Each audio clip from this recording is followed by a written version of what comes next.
बहनों राम राम। बहनों, अभी मैंने पीछे एक टेसु के नाम से एक वीडियो डाली थी। सांझी के लोकगीत के साथ साथ टेसु के भी लोक गीत गाए जाते हैं, वो लड़के गाते हैं।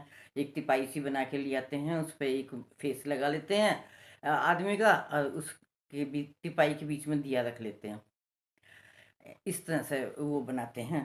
तो ये जो मैं पहले ये डाल रखा है मैंने शुरू में, ये वो टेसु ही बना हुआ है। तो अब ये जो है, इसमें लोग गीत गाते हैं, बड़े अच्छे अच्छे गीत गाते हैं, लेकिन होते तुकबंदी के ही हैं, सब मजाक वाले होते हैं, हंसते हंसते पेट दुखने लगते हैं। तो मैंने आगे भी डाल रखा है। साल डेढ़ साल पहले जो पिछले साल की वो थी वीडियो, उसमें मैंने एक डाला हुआ था। एक इसमें अभी नई उसमें वीडियो में भी डाला है। तो एक मैं और बता रही हूँ अभी, कि वो कहते हैं, एक नाई की नाइन खोटी, एक चने में 16 रोटी, आप खाए अपने बच्चों को खिलाए, नाई को गूंठा दिखलाए। नाई गया गूलर खान, पकड़ लिए चैटे ने कान, छोड़ छोड़ मेरे जजमान, अब ना हूं तेरे गूलर खान। तो ऐसे छोटे छोटे से तुकबंदी के वो सुनाते हैं। जैसे मेरा टेसू यहीं अड़े, खाने को मांगे दही बड़े यहाँ मिलते नहीं, मेरा टेसू टलता नहीं, ऐसे ऐसे हैं। बहुत सारे ये लोक गीत की तरह से ही होते हैं सब, और हंसी मजाक के होते हैं। फिर बच्चे छोटे छोटे से होते हैं, पैसे वैसे ले जाते हैं अपना ये। तो ये जो है, जो सांझी है और टेसू है, ये पति पत्नी है आपस में। और ये परंपरा जो है ब्रज में बहुत चलती है, ब्रज में बहुत होती है। और महाभारत के टाइम से ये चली है, सांझी का और टेसु की शादी।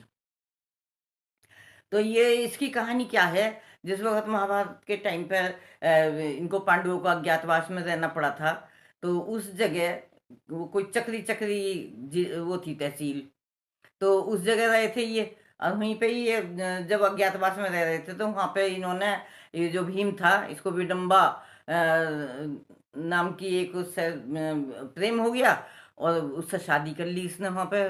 भीम ने शादी कर लिया, उसके बाद में इसने जो है, इसका बेटा हुआ घटोत्कच, बेटे का नाम था। घटोत्कच जब बड़ा हुआ था, उसका बेटा हुआ ये बर्बरीक, बर्बरीक बेटा हुआ। अब ये वैसे कहानी आप लोगों ने सबने सुनी रखी होगी, लेकिन फिर भी मैं ये आपको थोड़ी सी सुना दूं। बर्बरीक जो था, तो ये इसको जो है एक ब्राह्मण की बेटी से प्यार हो गया। उसका नाम झांझी था। अब उधर तो झांझी कहते हैं और हम सांझी कहते हैं, बात एक ही है। तो झांझी लड़की का जो थी ब्राह्मण की बेटी, उसका इससे प्यार हो गया, और इसने शादी का प्रस्ताव रख दिया। उसके बाद से वो शादी, वो तो ब्राह्मण था, ये क्षत्रिय थे, ये करना नहीं चाहे थे, वो ब्राह्मण अपनी बेटी की शादी करना नहीं चाह, वो टालता रहा। पहले तो श्राद्ध में उसने 16 दिन तक टाल दिया, फिर श्राद्ध के बाद फिर बरबरी का आया शादी का प्रस्ताव लेकर, तो फिर उसने कह दिया कि जो है अभी तो मेरी बेटी ये मिट्टी के खेल खिलौनों से खेलेगी, सांझी लगाते हैं जैसे, उसके ये टाइम है अभी नहीं। तो उसने फिर उसके बाद वो आया, फिर उसके बाद आया, तो चलो उसको बाप ने फिर कहा चलो कर देता हूँ शादी, भाई बार बार फिर मना भी नहीं होती। तो उसने शादी तय कर दी, उसकी शादी करी शरद पूर्णिमा की। तो ये उत्सव जो है शरद पूर्णिमा तक चलता है। और जो है शरद पूर्णिमा की शादी तय कर दी, और उसने अपने सारे ब्राह्मणों को पत्र कार्ड भेज दिया, और वो शादी में आ जाए। अब जो है, जिस वक्त इसके फेरे हो रहे थे, 3.5 फेरे हुए थे, इतनी देर में ब्राह्मण सारे इकट्ठे होकर आ गए थे, इससे युद्ध करने लगे बर्बरीक से। ये हार गया। हार गया तो ये जमुना जी में कूद गया, जमुना जी में कूद गया। अब इन्होंने क्या करा, इन्होंने उसको जो है, वो तो गया अब, और इसको सांझी को भी मार के जमुना जी में बहा दी। तो अपना कोई बात नहीं। अब जब वो बर्बरीक आया कुछ दिनों बाद, तो वो तो हार चुका था, हार चुका था। तो उसने देवी माँ की जो है वो करी, पूजा करी। देवी माँ की पूजा करी, तो माता ने इसको 3 तीर दिए, इनको ये तुझे कभी हराने के नहीं है। लेकिन जो है फिर ये भी कहा कि इनका गलत उपयोग मत करना, हारे का सहारा बनियो, जहाँ पे भी कोई हारा हो उसका सहारा बनियो।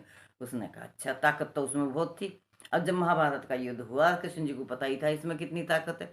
अब वो तो जाता कौरवों की तरफ से, कौरवों को जिता देता वो तो श्री कृष्ण जी ने ये कहा इनको ये तो गड़बड़ हो जाएगी। तो कृष्ण जी ने पहले उसकी परीक्षा ली। परीक्षा ली तो उन्होंने कहा इनको जो है देखो, तुम बताओ अपनी परीक्षा दो, कितनी ताकत है तुम में। तो कृष्ण जी ने परीक्षा ली कि उसने कहा एक तीर से पूरे पेड़ के पत्ते बीन दूंगा। तो उसने ऐसा ही करा, 2 पत्ते कृष्ण जी ने अपने पैर के नीचे दबा लिए। अब जब सारे पत्ते बीत के आया वो तीर, तो कृष्ण जी के पैर में वो खटखट अपना लगने लगा आके। तो कृष्ण जी जो वो बलबरीक बोला, भाई इसमें से अपना पैर हटा लो, इसके आपके पैर के नीचे पत्ते हैं। वो पत्ते बींद के जब वो हुआ, कृष्ण जी समझ गए कि हाँ इसमें बहुत ताकत है, ये तो है। तो उसने कृष्ण जी ने उदानी था वो बहुत ज्यादा बलबरीक। तो कृष्ण जी ने कहा मुझे तो अपना सिर दान दे दे। उसने अपना सिर दान कृष्ण जी को दे दिया। लेकिन उसने एक प्रस्ताव रखा कि मैं महाभारत देखना चाहता हूँ। तो महाभारत देखने के लिए उन्होंने उसको जो है एक बता दिया, जगह बता दी, इस जगह रख दिया उसका सिर। तो यहाँ से देख कर सारा क्यों, उसने कहा मेरी माँ मुझसे पूछेगी। उसने कहा महाभारत का हाल बताइए मुझे आके, सारा क्या करा तूने। तो मैं अपनी माँ को बताऊंगा ये बात जाके। बस उसने कृष्ण जी ने वहाँ बैठा दिया। अब उसने सारा महाभारत देख ली। देख ली, पांडव हार गए, पांडव जीत गए, और जो है कौरव हार गए।